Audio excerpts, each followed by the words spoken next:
microbes poking up, all with herbs.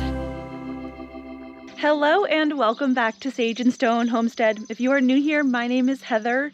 This is one of my growing spaces. It looks a little bit of a wreck right now because in the beginning of the season, sometimes I still haven't cleaned up from fall. Actually, pretty much every time I haven't cleaned up from fall. This year's a little bit worse than past years. I've had a lot of enjoyment growing in my greenhouse and I got that already. We will go out there, but there's still some stuff going on in here. This is the archway into what will be a perennial garden. It's halfway perennial at this point. You can see the remnants of stuff that I grew last year. We grew like so many loofah gourds. It was insane. This area still needs some cleaning up and I'll be adding in some new soil on top. However, these beds were put in 2020. I didn't want to use treated wood, and so we just used regular pine boards. They are falling apart. We've got some volunteer tomatoes in there. Actually, there's volunteer tomatoes all over the place. But yeah, you can see it here. It's really bad. Actually, these beds attracted termites. You can see there's a hole down in there. And once the termites decided they were done with the beds, they swarmed and got into our house. So we're paying for treating those now, which is a pain in the booty. So if you can, I don't necessarily want you to use treated wood, but like a metal bed or a cedar bed, something like that. Something that will last a long time, but also not attract something like termites, because that's not worth it. That's not something I had thought about or anticipated. So I have two of these U-shaped beds. This one has our thornless blackberries. These are triple crown blackberries, and I do let them get a little bit wild. When I was growing up, we had a really big blackberry patch next to our house, and it was one with thorns, but that didn't matter. My sister and I would crawl all through them, getting our fill of blackberries every single day. I swear that's what we had for lunch pretty much every day in season. And so this wild mess here, it looks chaotic. It's nostalgic and comforting for me, and I crawl through this and pick the berries. You can see I do have blackberries kind of popping up in places where I don't really want them, but I'll just weed whack them down like I do everything else that comes in here. So yeah, we're still really trying to decide what to do with these beds. I think for now the consensus is just to kind of let them rot where they are and allow these to be like a mounded bed area with the trellis. Eventually I'll have something perennial over here. This year, this is where I plan to put some of my indeterminate slicer tomatoes. Those guys are in start pots in the greenhouse right now. Here's the other side. I have this green stalk here with nothing in it quite yet. I am going to be putting in tomatoes in this year. Some little dwarf varieties. Last year I grew a variety called Tiny Tim. Did great. So I have some of those and some other varieties that are going to go in here, some other dwarf varieties. Down here in this series of bed, I had a lot of cabbage planted here, but we had a pretty intense freeze come through. I did cover them, but I only got a couple of them to survive. So there's a red cabbage here and there's one there. They're not very big. I started the seed at the same time that I started the seed for all this broccoli, which is doing really great. This broccoli is the Green Magic Hybrid, and it does really well growing into the heat or from the heat, like at the end of summer into fall. And it also was really resistant to the deep freeze that we got that killed most of the cabbage and most of the cauliflower that I planted, but I only lost 1 or 2 broccoli plants. I recently came through here and weeded most of it. You can see I didn't weed everything, but I did amend with some bone meal before I added the mulch because I noticed that we're already starting to get some broccoli heads. I feel like this variety, it goes through its growth cycle a lot faster than some of the other varieties that I've tried to grow, because usually we're not harvesting broccoli until about May, but these will probably be ready in just a few weeks. So that is great. I have some lilies right here that are coming up. I actually thought that I dug up all the bulbs, but apparently I left some in there. Back behind here, I set up a small electric fence to keep my dog and my cats out. My dog was laying down in the asparagus bed, but we'll shut this off so we can go in here. This is kind of a mess, but I actually don't mind it. There's a lot of this purple dead nettle in here, which the honeybees are loving. And then this is a yellow chamomile. And the chamomile I put in here last year intentionally as one of the perennial facets to this garden, so I'm really excited to see that it came back. It's got some yellow flowers that aren't necessarily used for things like tea, but I like them anyway. On the trellis behind the chamomile is our Carlos muscadine grapes.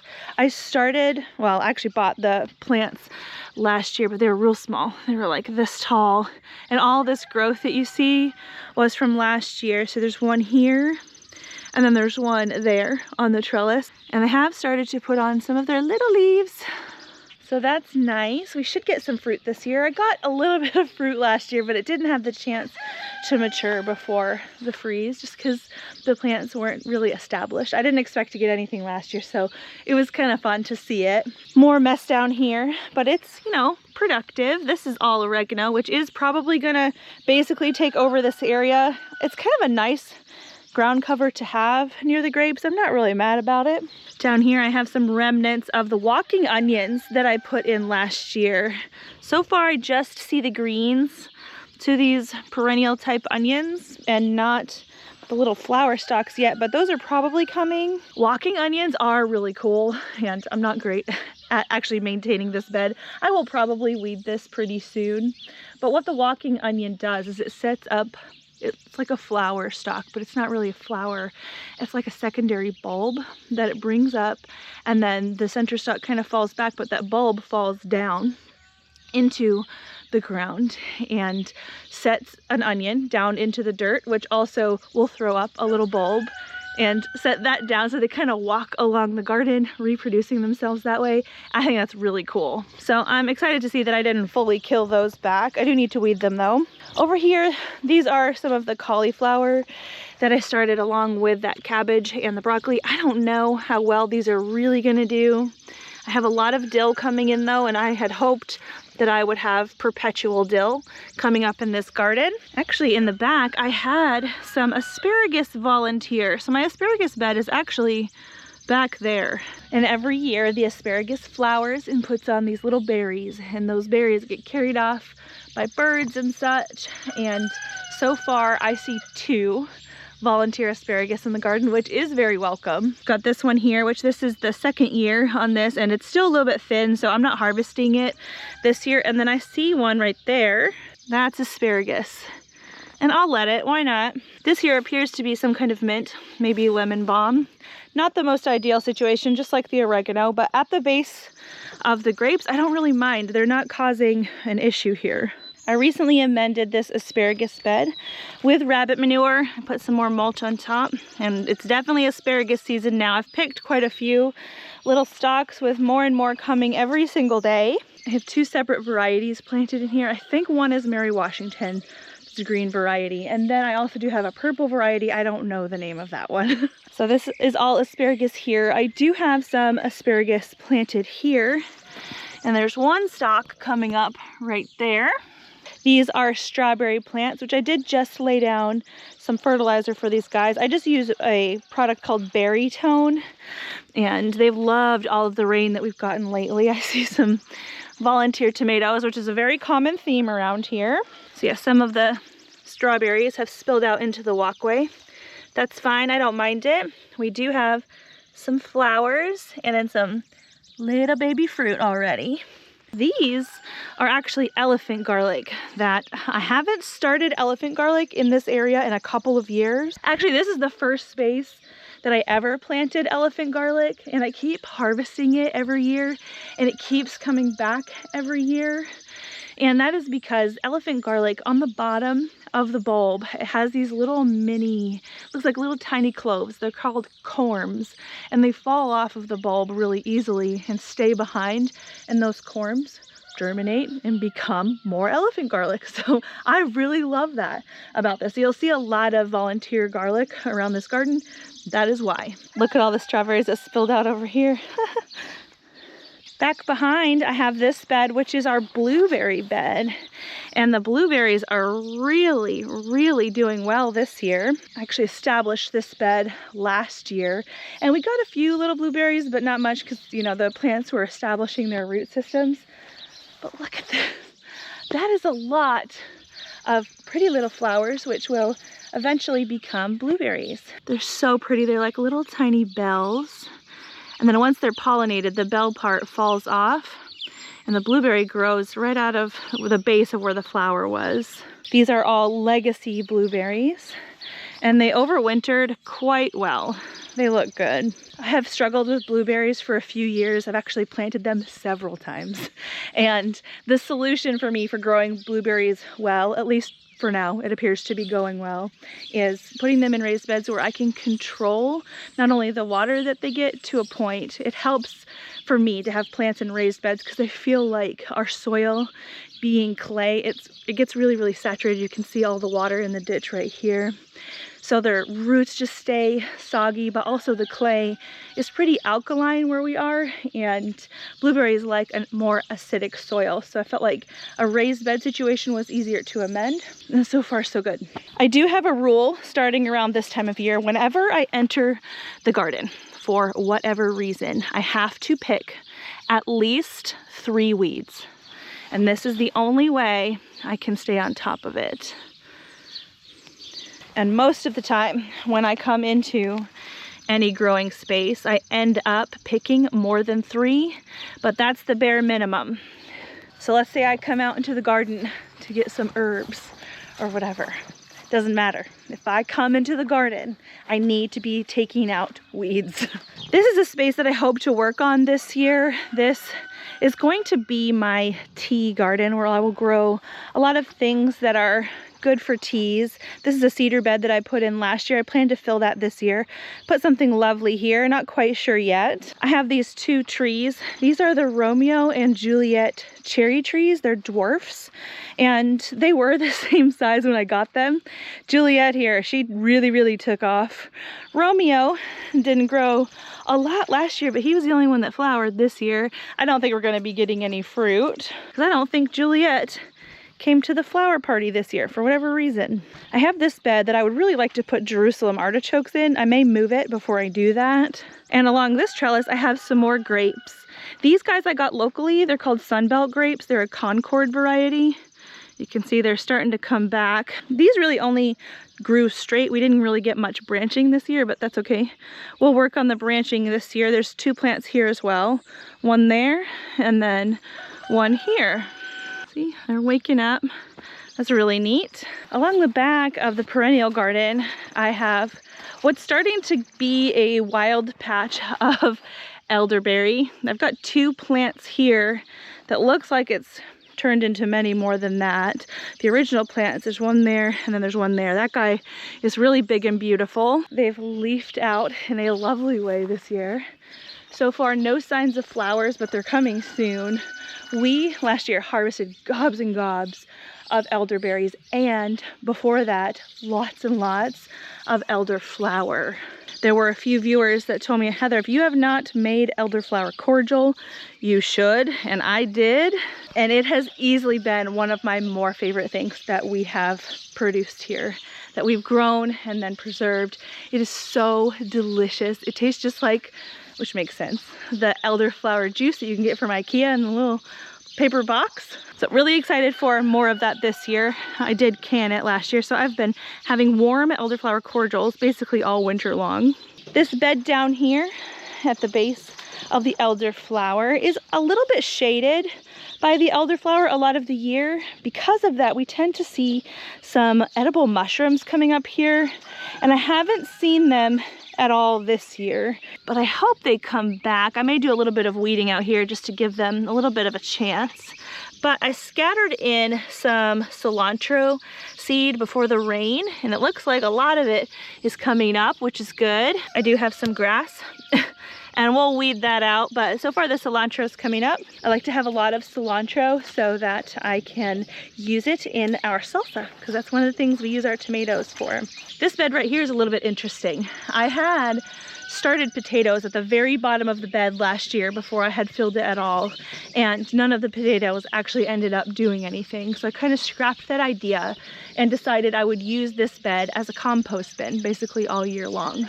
And that's what we did. We got an indoor rabbit. He has a litter box. And basically every time he needed his litter box changed out, we dumped it in here. We threw some kitchen scraps and things in here. And before I knew it, the bed was basically filled up, and it hadn't quite broken down by planting season this year. And so I thought about it while I was looking at it, seeing that it was like mostly hay with rabbit manure. And I thought, this looks like a place that I can probably plant potatoes. So I talked to some people who are better at planting potatoes than I am, and they said that sounds like a great idea. So what I did was actually put some russet potatoes in here that were starting to chit or put out their green bits. This is not potato, this is grass. But I put that down on top of the hay and manure, and then put some potting mix on top. So far, I don't really see anything yet, but there's potatoes under here. There also looks to be some garlic, which I told you, this stuff is everywhere.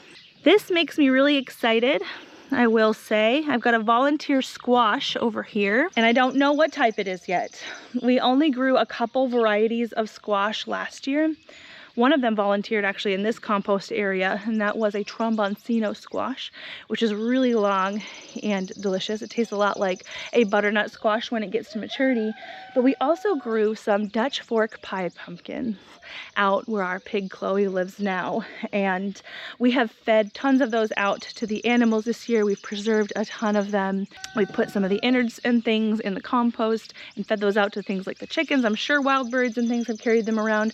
I am halfway hoping that we get some volunteer Dutch fork pie pumpkins this year somewhere around the farm. I don't have an actual plan to plant them this year. I've got a different squash that I'm focusing on this year, and that's in the greenhouse. We'll see that, but I'm rooting for this. What I will probably do is let this live in here, trim back whatever tries to grow this way over the potatoes, and let it kind of cascade out and grow out into the yard. So we'll see. That'll be a fun one to watch.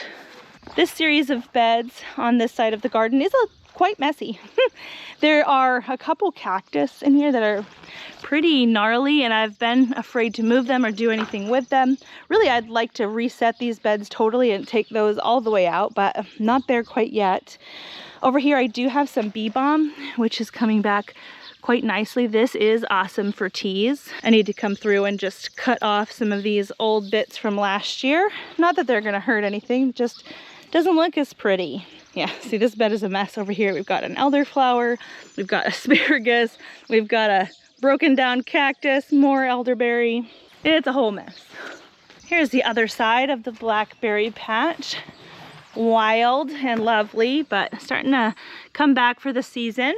Down here along this telephone pole, we have a volunteer grape. I don't know what variety it is. Apparently there's a vineyard somewhere in town, and the previous owners had gotten some grapes from that vineyard, and it is her guess that it is whatever variety of grape that they grow over there.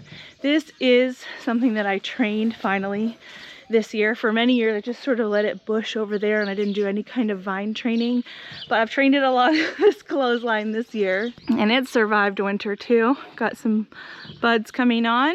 Over here is the kids' garden. We have put a fence around this for the same reason that I have the electric fence around parts of my garden. The dog and also the cats. We've got barn cats, and they decided that they like the kids' garden as a toilet, which is not good. So this is working to keep those critters out. The kids don't have a lot planted right now, just some strawberries in their green stalk and in one of the beds over here. But very soon we're going to be going to the local greenhouse and getting some plant starts for them and plugging them in, and that's gonna be fun. Over here we have the greenhouse. This greenhouse is 40 feet long and 25 feet wide. We put it in 2021, I think.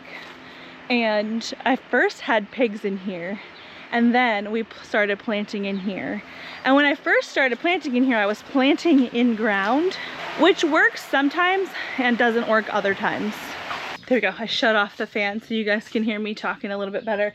But this is one of the times where I am very grateful that we decided to put raised beds in here instead of continuing to plant in ground, because a lot of the year, especially when it's the times of year where there's not a lot of green grass growing outside, the water from rainfall just seeps in and tends to collect on the ground and just sit there. And like I talked about before, plants sitting down in with their roots just soggy, it's not a good thing. Plants really need there to be like air in the ground. They do require oxygen at their roots, and when they're just constantly sitting in saturated soils like that, it's not a good thing. They can't survive, and it would be a very different season this season without the raised beds.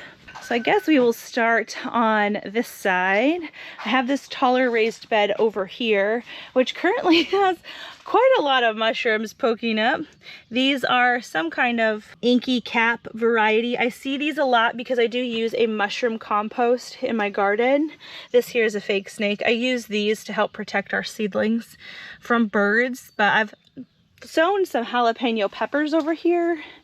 There are, I think, 4 that have germinated, and so that is good. This is going to be a pepper bed. Down here I have one of our many grow bags with carrots. This is the second bag that I sowed at the end of last season, and I think I am starting to see some root development out of this bag of carrots. This bag of carrots is the first one that I sowed, and I've made quite a few harvests out of here. Still more to come. See those in there? See? And then this was the third bag of carrots that I sowed. I didn't do a whole bunch of thinning from this bag. Probably should get on that. If I don't thin the carrots out, they're not going to grow decently sized roots. They're not going to have the space to expand those roots. So I want to space them about every 2 inches for the variety that I sowed. So on both sides of the greenhouse, I have only onions planted. This was the last bed that I planted. And then down here is the first bed that I planted. It took me a few weeks to get all of the onions planted, but they're doing well. I bought a bulk pack of intermediate day onions from Dixondale Farms. I'm not an expert at growing onions, but I knew that I wanted to grow quite a lot of them this year. We do use a lot of onions, and onions tend to grow well with quite a bit of nitrogen. We had some experiences in the last couple plantings that I've done in here that have led me to believe that these beds do have a lot of nitrogen in them. Now, nitrogen does dissipate over time. Even if you don't grow anything in the soil, the nitrogen will just release into the air. But still, the last things that I grew in this bed were broccolis, and they grew big, huge, giant leaves. They did have heads that were quite sizable as well, but the difference between the broccoli that was in here and the broccoli that's out in the raised beds right now is quite amazing. Those broccolis are putting on heads, and they're going to be decently sized heads, but those broccolis have much smaller leaves, so there's more of a nitrogen balance out there that I think still needs work in here. One of the major issues that I had last growing season was a lot of aphids and a lot of white flies in the greenhouse here. Apparently you can see a lot of those critters when you have a lot of nitrogen in the soil, and also those pest insects don't prefer things like onions, and so I'm trying to grow onions as kind of a easy way for me to fill the beds and get something out of them while also battling the pests at the same time. Now, last night we did have quite the windstorm. The door was open to the greenhouse, and it looks like some of these onions did get pretty windswept, but I think they're going to be all right. There are 3 varieties of onions that are growing in the greenhouse. There's a white variety, a yellow variety, and a red variety. The little bits of green that you see are the remnants of the broccolis and things that I grew in here over fall. When I took them out, all I did was cut them down at the base instead of disturbing the soil, and they're still trying to put up greens. Now, that is not what all of the green things are in the bed. This here is probably a ground cherry. That looks like a sunflower. And there's probably tomatoes, and there's probably tomatillos. Volunteer plants are something that I see a lot of everywhere, all over my farm. A volunteer plant is a plant that grows where it wasn't planted. It volunteered to be there. And really, onions don't like competition, so I'm not going to be allowing these things to grow in here, But I will let them get just a little bit bigger and transplant those out. Because here's another tomato. I think that these might be a yellow currant tomato, and I want to have those around. We've got this archway in the greenhouse, and along this side of the trellis I planted different varieties of garlic. This variety here is called the Silver White, and then I don't know the name of this variety here that we get locally, but I think it's some kind of red hard-necked garlic. More volunteer tomatoes and more volunteer tomatoes. There's more garlic here. And then on this end, this is where I planted some more elephant garlic intentionally, and that's coming up. So far on the inside of the trellis on this end, I don't have anything, but I do have some seed starts over there that I plan on putting over here. So we'll look at that in just a second. But along the inside of this center trellis, I have some squash planted. This is my squash project for the year. These are spaghetti squash. A couple of years ago, I had a bumper crop of spaghetti squash. They did very well. A lot of times squash is hard to grow here, and that is because of pest insects like squash bugs, but mostly squash vine borer in our area. It looks like almost like a cross between a wasp and a moth. It's actually kind of pretty. It's got some red and browns on it, but those guys, what they do is they lay these little tiny eggs at the base of the squash plants, and that egg hatches and it turns into this little larva that bores itself into the vine of the squash vine borer, and it will eat the plant essentially from the inside out. They've even bored into fruit and things.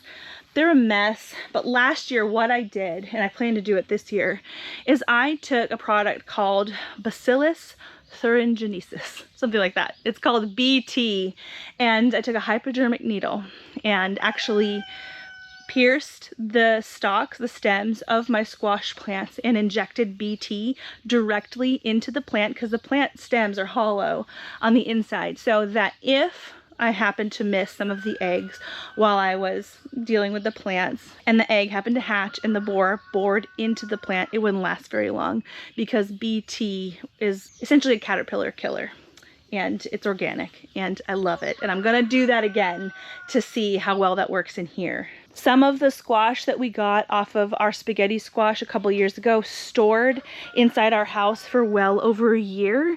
And so I'm really hoping that we get some good storage quality spaghetti squash out of these guys too. There's a total of 8 plants. Down on this trellis on the inside, I am growing a very special melon, and apparently some more inky cat mushrooms. Let's see, we've got a melon here. And there's one there. These melons are personal sized melons that are actually a cross between 2 different varieties. I have dubbed it the armpit melon, and that is because this melon, it's got a very musky scent. Like, it definitely smells like a melon, but there's a little twinge of BO to the odor of it. It's really wild, and it tastes like a melon, tastes sweet, but it has almost a tomatoey type umami flavor. It's incredible. It's crazy and so hard to describe. And that's not something that you can just find in seed stores. That happened here by accident.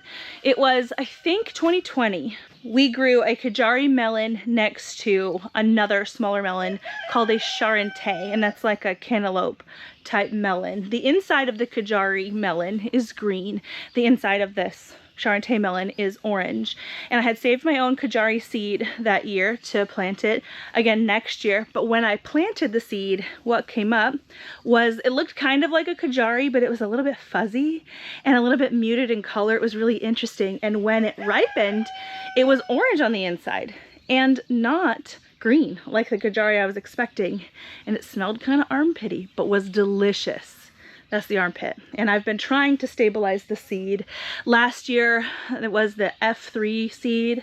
I think, that I had grown, and I didn't get the same kind of melon that I had hoped for out of it. So I've gone back a generation and replanted, and it's the only melon that I'm growing on my homestead this year. So we can do our best to stabilize that, because I really want more people to be able to experience the armpit melon. So yes, I've got 6 melons growing here. They're all armpits. I've got another volunteer tomato. And on this side of the trellises, I've planted a whole bunch of bush beans.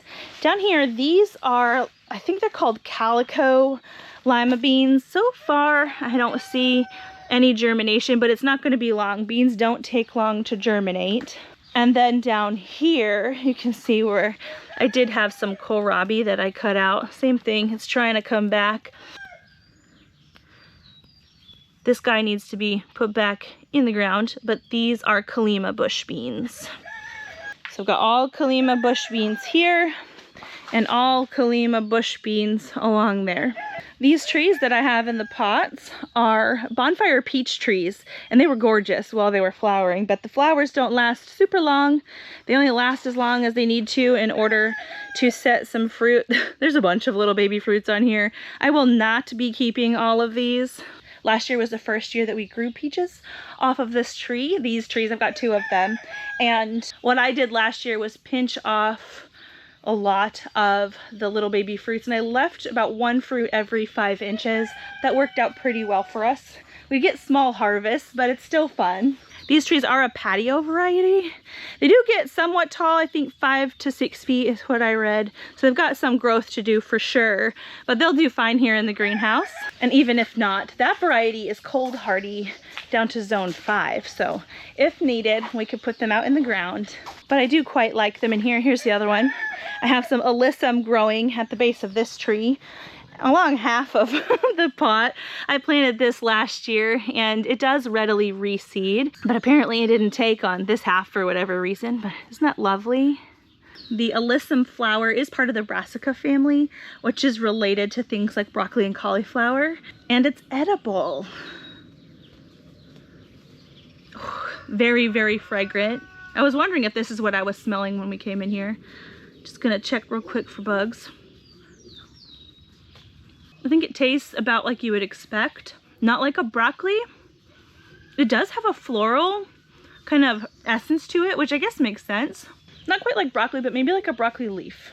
Not as like pungent, not as very like in your face of a broccoli flavor, but definitely a green flavor.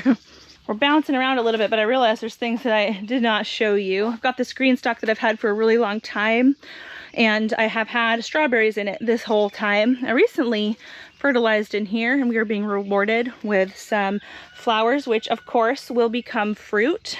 These strawberries have put out babies as well that have taken root in the weed fabric. Over here in this pot with a built-in trellis, I planted some peppers, and this pepper seed was given to me by one of our channel members. His nickname is Tater, and Tater had cross-pollinated a jalapeno with a habanero. This is our hot sauce pepper this year.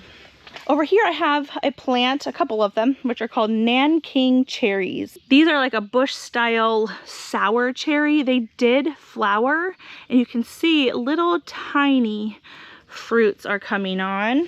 These are not going to live in these grow bags permanently. I just stuck them there because I'm not really sure where I want them permanently, but maybe over in the tea garden, somewhere around there. I also want to move out this yellow rose, maybe out into the tea garden as well. And on this end, these are where my tomato starts are, and some cucamelons. That's what's all in here. Looks like I've got plenty that have germinated. You don't need a whole bunch of plants to get a whole bunch of cucamelons that spread like crazy on the trellis, so that's good to see. And these are some of those tiny Tim tomatoes that I recently started. Back here, I have some other dwarf varieties of tomatoes. We have Mini Marzanos, Berry's Crazy Cherry. This one just says lime. I'm sure there was more to that name. These are all from Wild Boar Farms. This one says Flame, Golden Honey, Dynamite, and Canary. So I do need to be moving these out into the green stock probably pretty soon. We're not quite past our estimated last frost date, and the way that the weather's been lately, it's been kind of back and forth. We're getting a lot of rain and back and forth as there is this time of year, and there's a night coming up here soon, which is, I think it's supposed to be 35, 34, and we can frost at that temperature, so I'm holding out and putting these guys out. Here I have some more tomatoes that looked like they were reaching a little bit for light. I had these over here in this little seedling greenhouse that I put this type of fabric on. I did this on purpose. I used to have just like the clear plastic on these greenhouses, and it worked well for several years, but it broke down pretty quickly in the weather, like out in the sun. And this like almost netting that's fused in with the plastic seemed like it was gonna hold up better, but also sort of act like a shade cloth. And that seemed like a good idea to me for when I move seedlings out of my house out to here, like a good transition, so they're not just blasted by the sun all day. They could be in there and get a little bit more acclimated to the sun. But I think these guys needed a little bit more sun, so I moved them out here. We are going to be seeing several days that have cloud cover, which is fine. It's a good transition for them, and once the full sun is able to hit them, I think they're going to leaf out more, spread out more, green up more, and so that will be nice. I've got Heatmaster tomatoes, Dr. Witchy, and some Belgian Giant. This green stalk over here, I winter sowed all with herbs. Now, each tier has something different. The bottom, it took mostly on that side that's behind the door. This is spearmint right here. You can see a little spearmint right there. It looks like oregano, but that's spearmint. And then we have chives here, little baby chives. Parsley, which I use a lot of this to garnish our cooking. This is dill, easily my favorite herb. It looks like I might have celery trying to come out. That's what I grew in here last year. This tier has marjoram, this tier has thyme, and the tier on top has chamomile. Now the chamomile is pretty densely packed in here. I had thought about thinning it out manually, but figured that I would just let the plants do it to figure out which one was going to overtake and shade out the others, but it's quite full right now. So it'll be interesting to see what this does, but the winter sowing experiment in this green stalk was a success. I don't have as much germination as I would like in the spearmint side, but spearmint, being in the mint family, does spread quite well, so I think we'll be seeing quite a lot of it. Last but certainly not least, as far as growing spaces go, I have this big area right here. This is a 100-foot area of trellis that we have dubbed the lane, and I have grown quite a lot of food on it. I didn't use this space as much as I would have liked to last year. That's gonna change this year. As you can see, there is some weed fabric on the ground. I'm not great at growing in ground. I guess the plants grow fine. I'm not great at managing the garden in ground, and so we are converting this to a raised bed space. There's one out here, and I've got two more that I'm gonna build and fill this month, because my goal is to work on this year so we have a lot more growing space. So I'd like to put some gherkin cucumbers out here. I am gonna wait a little bit longer just so I know we're past our estimated last frost. But yeah, I would love to grow some gherkins in here. I want to grow some black-eyed peas and things. A lot of the tomato seedlings that you saw, some of the Heatmaster tomatoes and things, those are gonna grow out here. Some of those plants will be going in the ground, some of them will go in the beds, and eventually this will be a whole lane of raised beds, which I find that they're easier to grow in. Well, good morning, girls. How are ya? Girls and boys, I guess. There are some castrated males in here. Hello.